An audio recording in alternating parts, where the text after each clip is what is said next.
Hey folks, I'm Rob. And I'm Nathan. And we are Two Guys in a Ride. Today, Nate, tell us where we're at. Oh, we are at a boat show. We're at the Progressive Boat Show in the Minneapolis Convention Center. That's right. So what are we taking a look at? We are taking a look at boats and personal watercraft. That's right. But say, before we do, take a moment, hit that subscribe button down below and ring that bell notification up above so you never miss a video. So what do you say, Nate? Let's go look for a ride. All right.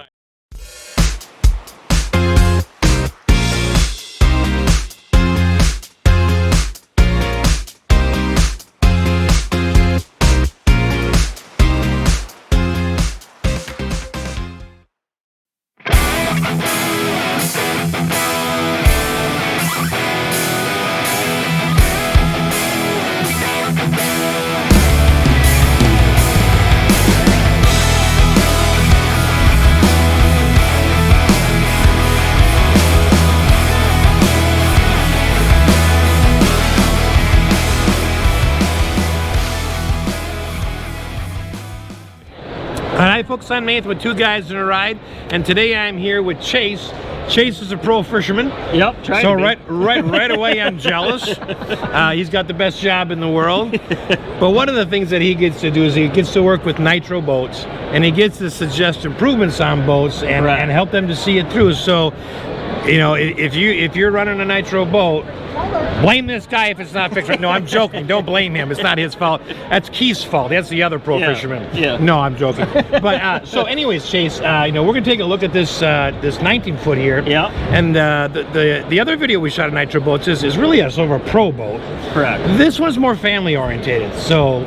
Take us away. Yeah, I mean, what we have here is basically we have an entire lineup for Nitro of the deep V fiberglass boats. You guys were just on the 20-footer, which is a, you know, there's some family stuff in it, but more than anything, it's geared toward the serious performance tournament angler, you could say. Right.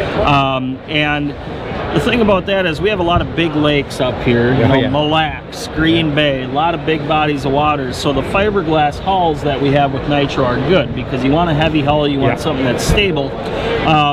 But they're not all laid out perfectly if you're going to take a family out. You know, as far as like even seating goes, if you want to do some skiing out of it. And this specific model here, it's the ZV19 Sport. It's a sport package, and it has jump seats in it. It has ski pylon in it. It has all the same fishing features as what some of the other ones do, as far as like center rod storage and a lot of storage for gear.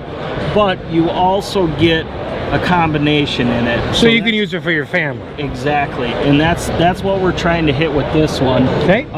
You know, as far as the hull goes, it's a great hull, very heavy hull for a 19-footer. It's about 2,300 pound hull, which in the class is one of the heaviest ones. A lot of the lines on this 19-footer are very, very similar to what you see with our 20 and our 21-footer as well. As you go through it, you know, console setups are going to be the same.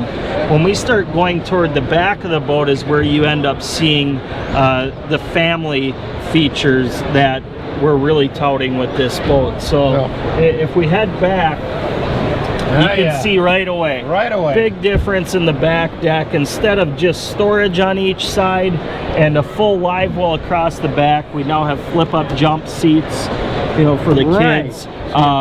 Very, very nice setup here. And you have the option of having another seat. You absolutely do. Over there. Yes. Yep. So and then you have a ski pylon situation as well too. So if you want to take the family water skiing, you know, tubing, whatever it is, you know, you have that done as well there too. And really, I mentioned that a lot of the features in this boat are similar in the fact that actually the insert for the live well, we had to change up the configuration a little bit, but the live well of this boat is the same size as the 20 and actually the biggest brother, the 21-footer, but we separated the doors. You'll see how the doors are split. And the reason we did that is to have the support system that we needed on the back deck for that ski pylon and for a seat base all on the back deck. Oh yeah, because you could put you could put another fishing Exactly. pedestal seat up Yep. there. Yep. So, but as you look out through the rest of the boat, like I said, center rod storage. You still have the padded carpet. So, in reality, a serious angler, this is a great boat. Great boat. But it also has some very cool features that if you got some young kids or you just have a bunch of kids or whatever it is, you know, you want to get the family out. I mean, you've got, it kind of hits a lot of check marks. Yeah, 6, you know, with all the seats in back here, you'd have six seats, Yep. right? And then you have the additional fishing pedal Exactly. seats, front and rear, so that's 8. But for if you're out traveling, skiing, whatever, you want to carry people, family boating, you'd have room for 6. Correct. In the seats. Yes. Wow. Yeah, I mean, that's, you know, it's interesting. Let's just pull this down here. But you know, you bring that down and basically it looks like the other boat. Yeah, it does. You know, except for totally flat deck, storage, so it's a seat. Exactly. So you can sit on the seat. If you're going to use it for fishing, you tip it down. You're able to stand on the back deck, do your casting, whatever you want. Totally flush back deck. It's really a good kind of crossover style is what we're really trying to go after with this 19 And you still got the Sport. same nice, very flat and open deck in the front with all the same storage. Correct. Pretty much, at least it looks like it. Yep. You got, I'm sure I can't see, but I'm sure there's room up there to mount another fish finder up there if you want that. You got the one up here. You got the dual staging, so if you wanted a third or a second one on the dashboard. It's the same, I mean, basically the same console setup, right? You can, if you are a serious angler, a lot of guys might have 2 12-inch screens, and you can fit 2 12-inch screens side by side. But yet you can take console, the family out for a day and go skiing or tubing or just exactly. go for a cruise on the lake. And the performance is there, right? When you look at the options as far as the outboards that you're going to put on this boat's rated for a 225. You know, speed-wise, you're getting in the low 50s. So anything you want to do, if you're much faster than you want to go when you're skiing or tubing, much faster than what you're going to go there. But if you want to use it as a tournament angler and you got to get to a spot quick, it'll still do that as well too. Or if you just want your kid to let go on the back of the tube. Well, I was going to say, I've been on that tube when you've pulled it, and I swear we've gone faster than 50. No, sir. But that just might have been because it was me on the tube. 22 MPH. It was me on the tube. That's what it was. It feels like you're going. That's when he gets cocky. He sits up on the tube and is waving at me. Then we throw him off. Oh, for sure. So now, okay, and then in terms of the engine, you've got just a couple of things. You've got tilt and trim button right here, I'm assuming. Yep. And then, what's this? That's just a component to get into the engine for steering stuff. It's honestly nothing that the angler is going to end up using. Okay, it's more of a repair shop, servicing bay That's kind exactly of thing. what it is. Okay. So yeah, I mean, and as far as the trim and tilt on this, the only time you're really going to be using that on these outboards is when you're putting it on the trailer. Correct. And stuff, right? Because everything, obviously, with digital throttles, all the throttles for these Mercury Pro XSs are digital, so there's no cables in them. Really? Everything's digital. And all the trim, everything's right in on the throttle as well there. So it's a great setup. Well, this is nice because my boat's old enough that it doesn't have that. So I'm like, okay, wait, let me reach up and you know, come back. Is that high enough? I like that. I use see them on just about every new motor that I've seen. And one of the things that we kept similar with this hull specifically, and I'm sure you talked about it on the last one you were at, was the trim tab setup. Correct. Right? I was just to ask you. As far as maneuvering the waves, being able to tilt the hull depending on the wave conditions. And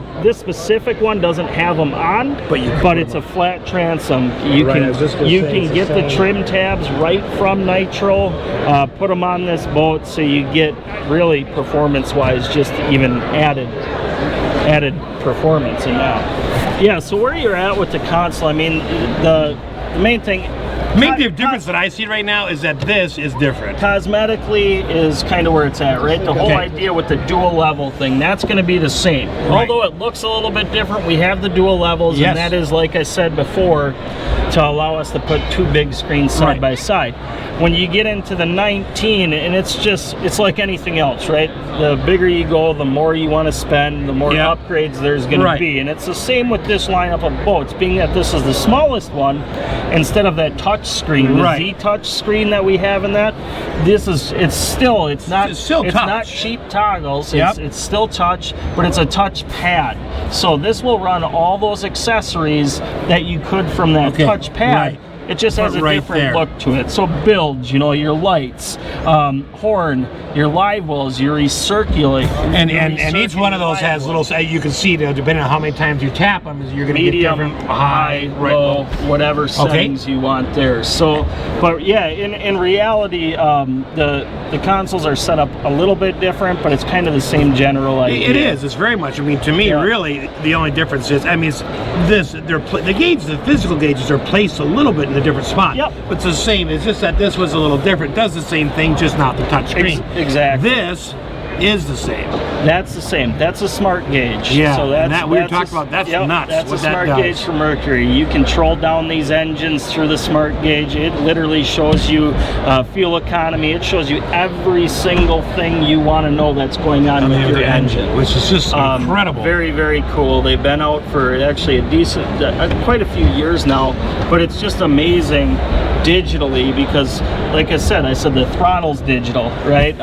There's no cables. Everything in these engines now is it's all electronic. Yes. So RPMs, you know, if you want to try to really fine-tune a prop to get the best performance out of your boat, you don't have to look at a regular, you know, RPM tack gauge and guess about what it's at. You can really dial things in because it will literally go down and say, I'm turning this prop at 6,080 RPMs or 6,090 RPMs. It's crazy how detailed it really is. So, all right. So my question is regarding this, you know, the smart gauge. I don't know if that's the correct term for it, but apparently it's pretty smart. It tracks all sorts of engine things you can adjust. Yes, it does. One of the frustrations I think boat owners have is, and car owners and everything is something happens and you take it in to be repaired and they say, we can't replicate it. This thing will actually keep track, sort of like a log. Yes, so because the engine's digitally hooked to this gauge, if there are any situations where all of a sudden, you know, let's say your oil pressure, you know, water temp, whatever is going on, and you start seeing any issues, this gauge will actually send off alarms and keep the codes within the gauge for when you take it to a dealer. They'll be able to see exactly what you mean. So although you may not know exactly what it is, they'll be able to look at the code for the gauge and be like, okay, that's exactly what's going on, and they'll be able to look at it and diagnose it. So that's kind of like the ODB2 on modern cars, to where it keeps the codes and you can plug it in and scan it. That's exactly when it comes to maintenance and things, that's what this gauge will do for you. Yes. Wow. I mean, that's just really, I mean, what an improvement over the years from wow. That's just crazy. It's pretty impressive. I mean, I've been doing this for 16 years, and I don't like you anymore. It's amazing. It's amazing just in the last, I'd say, 10 years how far the boating industry has come. I mean, it really is amazing. Oh, it's just leaps and bounds. I mean, these are starting to look like cars. The same comforts and digitally that you find in cars. I was telling Keith on the last boat, I'm waiting for them to come up with a heads-up display where you get rid of all these monitors and everything goes across your screen. I don't know if that'll work out in the sun though. I think that everything's going to start leaning toward that way. Huh? Hey, Nitro. Yeah, and then your personal assistant on the car, you have to be able to say, "Hey, Nitro," and it goes, "Hello, how may I help you?"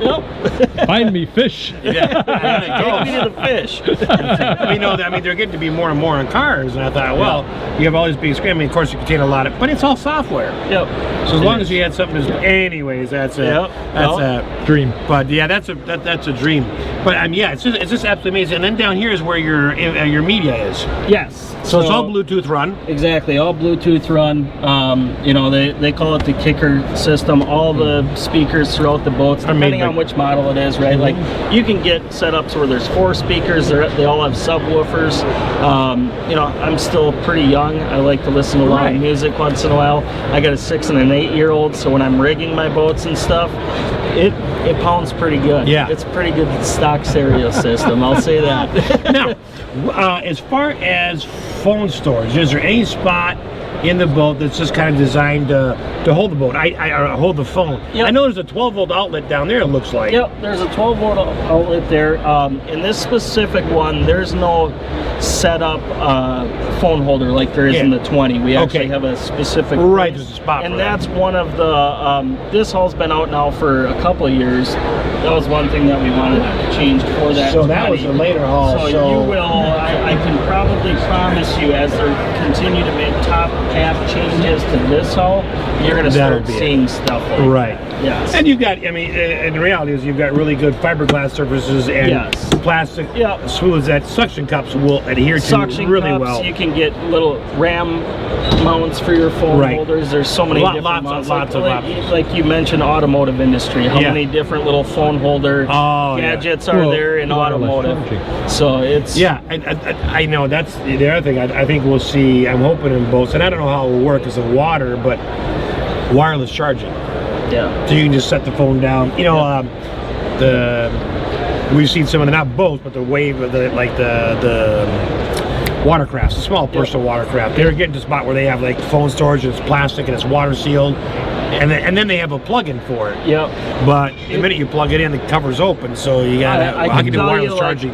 Depending on what style boats you're looking at. So like in the fishing or this kind of style category, you haven't seen the wireless charging pads and stuff like that built into the boats yet, but if you will go over to some of the high-end, I saw one over there, surf boats, like $150,000, $250,000 boats, believe me, they have wireless charging pads. So it's in there, but but you do have is that a 12-volt or is it a USB outlet? It's 12. It's 12-volt. Okay, so you can just plug an adapter in there, and you do have a cup holder down there. Yep, you have a cup holder in. I mean, phone-wise, I got a giant phone, and it still fits right in. There you go. So got plenty of storage. I'll just throw mine either in the cubby hole or up here on the non-skid pad. There's lots of areas. Exactly. Yeah. Giant glove box. This glove box in this 19-footer. Yeah, this is it's a little bit sort different. of a monstrous. Yep. So you got huge like the gas box. struts. Yep. So I mean, in reality, like when I'm out on the water, most of the time, I mean, I've dropped a couple phones overboard already. I like to usually keep them encapsulated in something. You don't want them to bounce around. And you've got all the controls over there. Change your volume, change the station, change the next track. Makes it nice and simple. So you really don't need to touch your phone.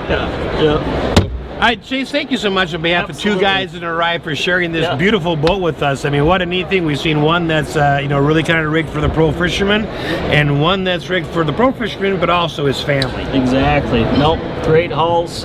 Glad you guys spent some time with us. Glad got to take you through the boat. Well, thank you very much, and we'll see you later.